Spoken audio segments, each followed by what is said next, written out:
For 7 years, I drove my mother to every chemotherapy appointment. For 7 years, I managed her medications, her insurance claims, her doctor's notes, her everything. For 7 years, I watched my brother post vacation photos from Sedona and Cabo while I was learning the difference between a portacath and a PC line. When the hospice nurse told us we had maybe 2 weeks left, he flew in from Phoenix. He cried at the bedside. He held her hand. He told her he loved her. He was there for 11 days. I had been there for 7 years. My name is June Hartley, and I was 38 years old when I finally understood that being present for someone's life and being present for their death are two very different things. And the world tends to remember only the second one. Let me go back to the beginning, because none of this makes sense without it. My mother, Beverly, was first diagnosed with breast cancer in the spring of 2016. Stage 2, the oncologist said. Treatable. He used the word manageable twice in that first appointment, and I remember thinking, okay, we can do manageable. I was 31, working as a paralegal at a mid-size firm in Columbus, Ohio. I had a small apartment, a cat named Biscuit, and a life that was genuinely starting to feel like mine. My brother Owen was 28 and living in Scottsdale.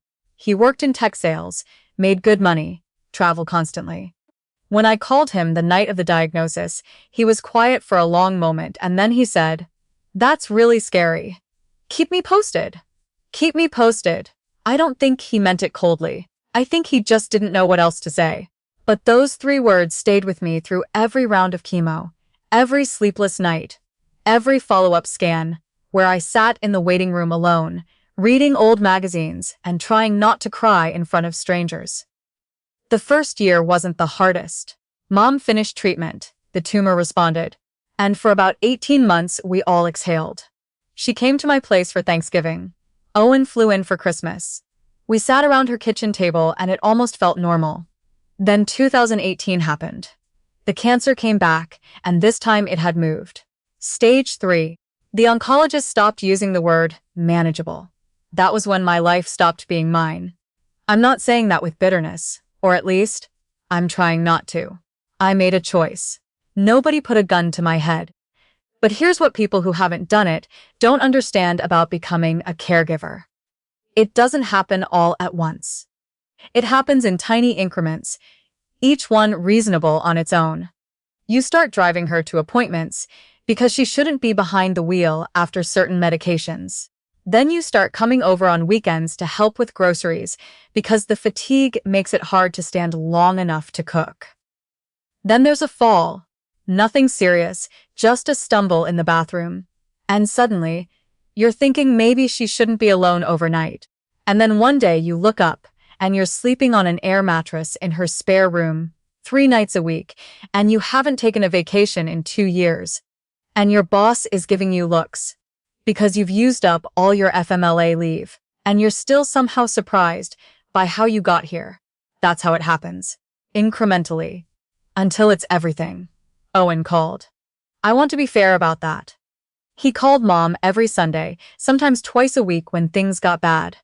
He sent flowers on her birthday, ordered her groceries online once, when I mentioned she was running low on a few things. He was not a monster. He was a person who lived far away and had convinced himself that far away was close enough. I stopped correcting that belief somewhere around year 3. There's a moment that stands out to me from that period. It was a February night, 2020, right before the world shut down. Mom had had a rough week. A new medication was causing nausea. She hadn't kept food down properly in 4 days, and her home health aide had called in sick. I drove over after work, heated up soup she didn't end up touching, changed her sheets, sat with her until she fell asleep, and then drove home at 11:30 on an icy road. I got a text from Owen at midnight. It said, "Thinking about Mom. She seems like she's struggling. Is there anything I can do from here?" I stared at that text for a long time. Then I put my phone face down on the nightstand and went to sleep. There was plenty he could have done. He could have come. He could have taken 2 weeks off and given me a break. He could have hired a professional caregiver for weekday mornings, which would have cost him maybe $400 a week. which given his salary was nothing. He could have done 100 things. Instead, he sent a text. I never replied. By 2022, Mom's health had declined to the point where she needed full-time support. She moved into my house, my actual house, the one I'd bought 3 years before and had slowly, carefully made into mine. I converted my home office into a bedroom for her. I bought a used hospital bed from a medical supply store on the east side of town. I learned how to manage her pain medications, how to reposition her to prevent bed sores, how to talk to insurance adjusters without losing my mind, how to file for Ohio's Passport Medicaid waiver program so we could get more home health aid hours approved. I became, without any formal training and without anyone asking me, a full-time caregiver. Owen visited twice that year. Once in the spring, he stayed 5 days and spent most of them on the phone for work. Once in October, he stayed 3 days and cried a lot and told Mom how much he loved her, and she lit up every time she saw him, the way she always had. Owen had always been her easier child. Not her favorite. I don't believe she had one, but her easier one. Less complicated. Less prone to the kind of quiet, persistent worry that I had carried since I was a girl. I used to think that was a flaw in me. By then, I had started to think maybe it was a skill. The hospice nurses came in February 2023. That was when we all understood that we weren't treating anymore. We were just keeping her comfortable, keeping her present, keeping her as herself as long as possible. Owen came then. Of course he did. He was genuinely grieving. I need to say that because it would be easy to paint him as purely selfish, and the truth is more complicated. He loved our mother. He just loved her in a way that didn't require him to be inconvenienced by her. She passed on a Tuesday morning in March, just as the light was coming through the bedroom curtains. I was holding her hand. Owen was in the kitchen making coffee. I don't hold that against him. Not really. He had sat with her the night before, talked to her for hours about things I couldn't hear from the hallway. I think she knew we were both there. That's what matters. The funeral was a week later. People came from all over. Neighbors, former coworkers, women from her church, a few old friends I hadn't seen in years. 3 different people told me they didn't know how I did it. 2 people told me my mother was lucky to have me. One woman, someone from Mom's Tuesday Bible study group, grabbed my hand in the parking lot, looked me straight in the eye, and said, "You gave her something no amount of money can buy." I thanked her and got in my car and sat there for 10 minutes before I could drive. 3 weeks after the funeral, we met at an attorney's office downtown for the reading of the will. I want to be honest about my expectations going in. I had some. I'm not going to pretend I was a saint who expected nothing. 7 years of caregiving. 7 years of my career put on pause, my social life quietly dismantled, my savings partially depleted to cover gaps in Mom's care that insurance wouldn't touch. I didn't expect a trophy. I expected the will to reflect reality in some proportionate way. The attorney's name was Mr. Garvey. He was a small, careful man in his late 60s who had handled Mom's estate planning. Our aunt was there. Mom's sister, Dolores, who lived in Cincinnati. Owen flew in the night before and sat across the table from me in a blazer I recognized from his LinkedIn photo. Mr. Garvey opened the folder, adjusted his reading glasses, and began. The house went to Owen. The savings account, about $62,000, went to Owen. The investment portfolio that Mom had built slowly, carefully, over 30 years of working as an administrative coordinator at a hospital, Owen. A small jewelry collection. Owen with a note that he should offer me first right of selection on any pieces I wanted. First right of selection. I remember the exact texture of the conference room chair under my hands. I remember the particular quality of silence that followed. I remember Owen not looking at me. Mr. Garvey closed the folder. Nobody spoke. Then I reached into my bag, pulled out a plain white envelope, and set it on the table. Before we wrap up, I said, Mom asked me to share something. I hadn't planned the words. They came out quieter than I expected and steadier. Owen looked at the envelope. What is that? She gave it to me about 4 months ago. She asked me to bring it today. Mr. Garvey looked at me. Was this prepared as part of the estate documents? I don't know, I said honestly. She just asked me to bring it. It's in her handwriting. He reached for it carefully. On the front, in my mother's looping cursive, she had the most beautiful handwriting. She'd won a penmanship award in 4th grade and never stopped being proud of it. Were the words, for after. 2 words. That was all. The attorney looked to both of us. Owen gave a small nod. I said nothing. Mr. Garvey broke the seal. The letter was 3 pages, handwritten on her good cream-colored stationery. The kind she saved for important things. He began reading. If you're reading this, then I'm gone and my 2 kids are sitting in a room together, trying to figure out what I meant. I want to explain myself because I know the will looks strange. I know June is sitting there wondering what she did wrong. She didn't do anything wrong. I need her to know that first. My throat closed. The assets in my estate. The house, the savings, the investments. I left to Owen because I'm worried about him, not about June. June has always known how to land on her feet. Owen is not as capable as he thinks he is with money, with stability, with taking care of himself. I've watched it for years and tried not to say it out loud. The inheritance is partly love and partly a life raft, and I trust June to understand the difference.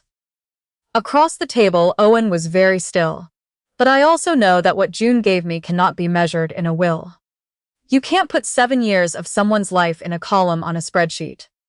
You can't assign a dollar amount to what it costs a person to set aside their own needs for that long. I tried to find a way. I think I found one. Mr. Garvey paused, turned to the next page, and I noticed his expression shift slightly. 7 years ago, when June first started helping me in ways I knew would only grow, I called my attorney. I set up a revocable living trust, separate from my estate. I funded it over the years with money I set aside quietly. A little each month from my pension, proceeds from selling the lake property in 2019. A portion of a small inheritance I received when my own mother passed. I never mentioned it to either of you. The room was completely silent. The trust holds assets currently valued at approximately $340,000. It includes a cash account, a Vanguard index fund I've been adding to since 2017, and the mineral rights to a small parcel of land in eastern Ohio that my father left me, which an energy company has been paying annual lease fees on for 11 years. Owen made a sound I'd never heard from him before. Something between a breath and a word. The sole beneficiary of this trust is my daughter, June Elizabeth Hartley. The trustee is Mr. Gerald Garvey, who has managed this separately from the estate and has documentation prepared for transfer. Mr. Garvey set down the letter and looked at me over his glasses. I couldn't speak. He picked it back up. June, I need you to understand something. I watched you. For 7 years, I watched you show up, even when you were exhausted, even when you were angry, even when I knew you were grieving a life you had expected to be living. I watched you learn things nobody should have to learn. I watched you do it without asking me for anything in return. Not once. The trust isn't a payment. You can't pay someone for what you gave me. I keep searching for the right word. It's an acknowledgement. That I saw you. That I knew what it cost. To Owen, I love you. I have always loved you. But love and accountability are not the same thing. I hope the estate gives you what you need. I hope this letter gives you something to think about. To June, the mineral rights alone have brought in about $9,000 a year. The fund has grown. Mr. Garvey will walk you through everything. But more than any of that, more than any number on any document, I need you to know you were never invisible to me. Not for one day. All my love, always. Mom. Mr. Garvey folded the letter. For a long moment, nobody moved. Our Aunt Dolores had her hand pressed over her mouth. Owen was staring at the table. I was staring at nothing, because there was nothing I trusted myself to look at right then. It was Owen who finally spoke. I didn't know, he said.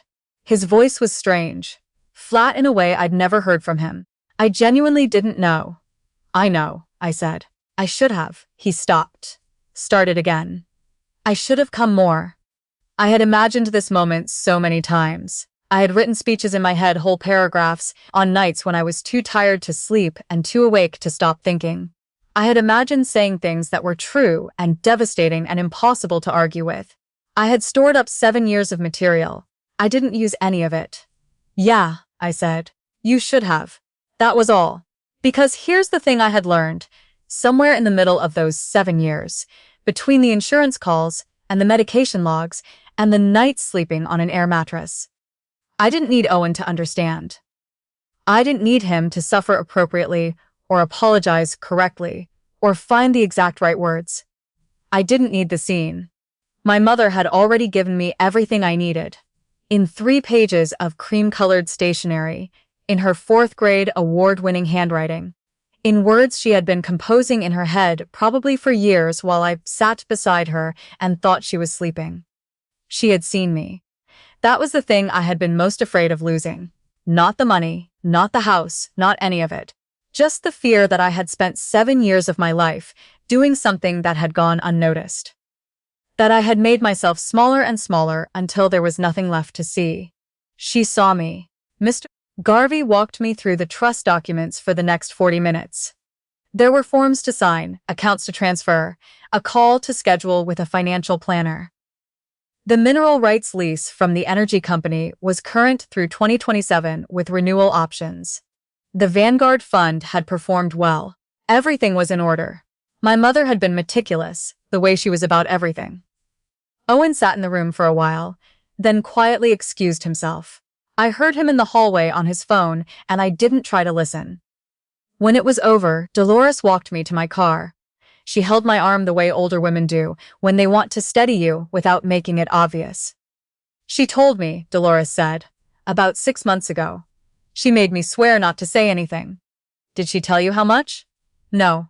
She just said she had taken care of it. She said, June doesn't know it yet, but she's going to be okay. I stood in the parking garage for a minute after Dolores left.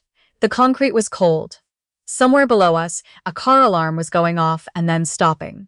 Going off and then stopping. I thought about all the versions of this day I had imagined.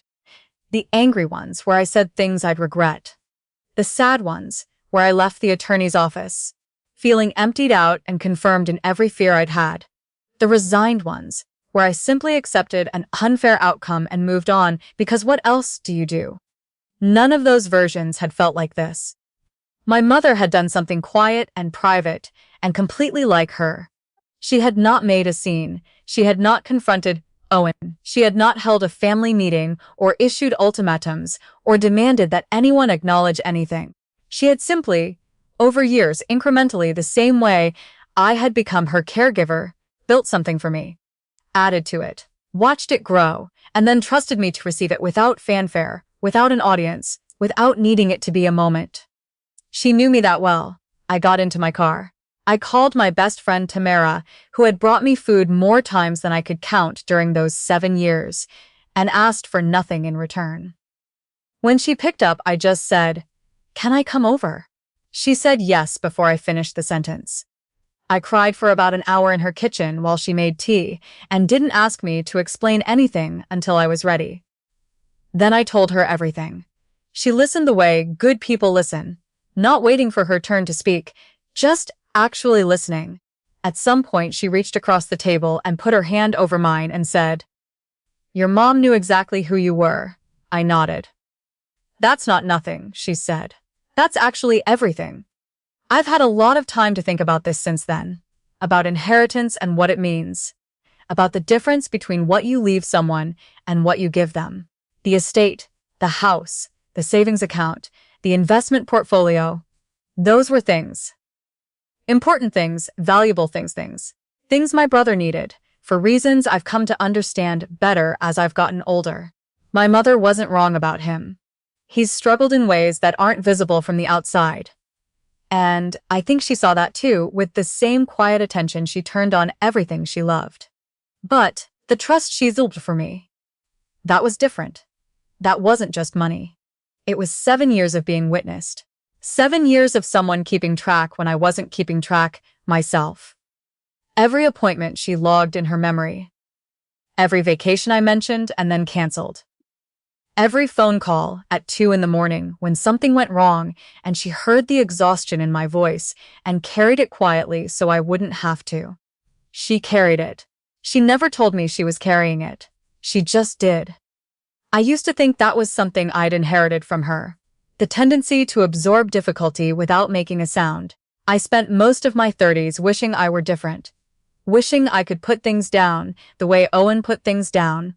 Move through life with less weight. I don't wish that anymore. Some people love loudly. They show up for the easy parts and make sure everyone knows they were there. Some people love quietly, in ways that don't photograph well, in ways that don't make for good social media posts. In the parking lots of oncology centers, in the aisles of medical supply stores, in spare bedrooms rearranged to hold hospital beds, in 3 pages of cream-colored stationery written with a hand that was already getting weak. My mother loved me the second way, and in the end, she made sure I knew it. That's the only inheritance that ever really mattered.